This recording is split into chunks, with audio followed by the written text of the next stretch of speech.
નમસ્કાર મિત્રો, સ્વાગત છે આપનું લિયો ઇંગ્લિશ હબના વધુ એક લેક્ચરમાં. અને આજે આપણે શીખવા જઈ રહ્યા છીએ આવડવું શબ્દ, જે આપણે ઘણીવાર ગુજરાતીમાં ઉપયોગ કરતા હોઈએ છીએ, એનો આજે ઉપયોગ કરવા જઈ રહ્યા છીએ. કે મને અંગ્રેજી આવડે છે, કે મને ગાડી ચલાવતા આવડે છે, તો એના માટે ઇંગ્લિશમાં આપણે નો અને બી એબલ ટુનો ઉપયોગ કરીશું. તો આગળ વધીએ તે પહેલાં મિત્રો, આપને હું રિક્વેસ્ટ કરીશ કે અમારી ચેનલને સબસ્ક્રાઈબ કરી દેજો અને તમારા ફ્રેન્ડ્સ અને ફેમિલીમાં પણ શેર કરજો, જેથી કરીને એમને પણ એક ઓપોર્ચ્યુનિટી મળે, સ્ટેપ બાય સ્ટેપ આખો કોર્સ સ્પોકન ઇંગ્લિશનો કરી શકે એ લોકો પણ ઘરે બેઠા અને એકદમ તદ્દન ફ્રીમાં. તો આવો આગળ વધીએ મિત્રો. આવડવું માટે નો અને બી એબલ ટુનો ઉપયોગ કેવી રીતે થાય છે, તો અગાઉના લેક્ચર્સમાં તમે જોયા હશે, જે ટેન્સીસ એના આધારિત જ આજનો આપણો લેક્ચર છે. તો મને અંગ્રેજી આવડે છે, તો એનું ઇંગ્લિશ થાય છે આઈ નો ઇંગ્લિશ. પરંતુ કેમ અહીંયા નોનો ઉપયોગ કર્યો? તો કારણ કે આ સિમ્પલ પ્રેઝન્ટ ટેન્સ છે. મને અંગ્રેજી આવડે છે, જ્યારે પણ પૂછો ત્યારે તમે જવાબ આપો છો, માટે નિયમિત ક્રિયા છે, નિયમિત જવાબ છે તમારો. અને માટે ફોર્મેશનમાં subject plus verb plus S E S plus object, અહીંયા એસઈએસ લાગશે નહીં, કારણ કે સબ્જેક્ટ તરીકે થર્ડ પર્સન સિંગ્યુલર નથી. તો આઈ નો ઇંગ્લિશ, રાઈટ. તો અહીંયા આવડવું માટે નોનો આપણે ઉપયોગ કર્યો છે.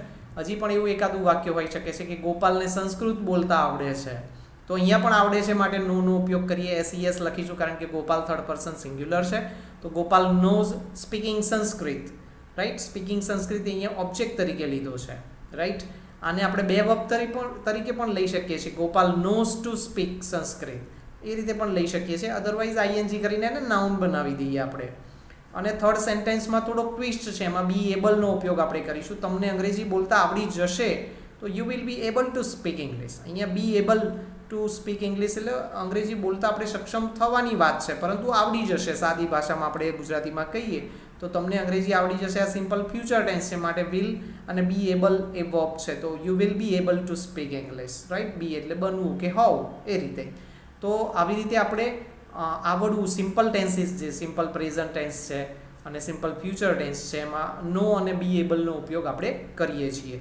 તો નેક્સ્ટ સ્ક્રીન ઉપર હું લઈ જઈ રહ્યો છું મિત્રો, અને ત્યાં આપણે આવડવું માટે લર્ન અને એનો ભૂતકૃદંતનું રૂપ લર્નેડનો અહીંયા આપણે ઉપયોગ કરવાનો છે.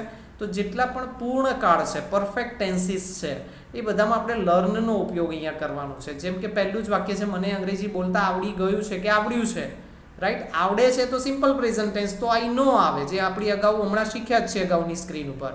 હવે અહીંયા આપણે જોઈએ છે પરફેક્ટ પ્રેઝન્ટ ટેન્સ છે, આવડ્યું છે કે આવડી ગયું છે.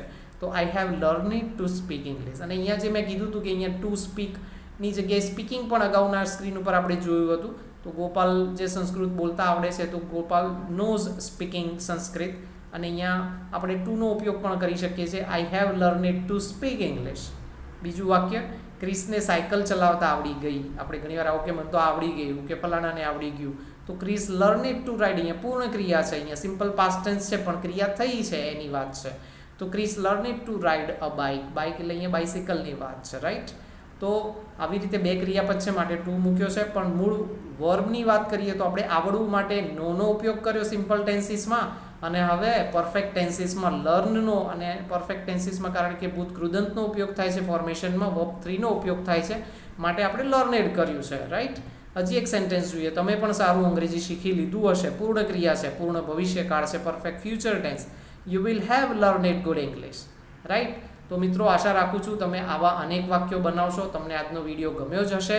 તો અમારા વિડીયોને લાઇક કરવાનું ના ભૂલતા. અમારી ચેનલને પણ સબસ્ક્રાઈબ કરીને તમારા મિત્રો અને પરિવારને શેર કરજો. એમને પણ સારામાં સારું ઇંગ્લિશ સ્ટેપ બાય સ્ટેપ સરળતાથી શીખવાનો મોકો મળે.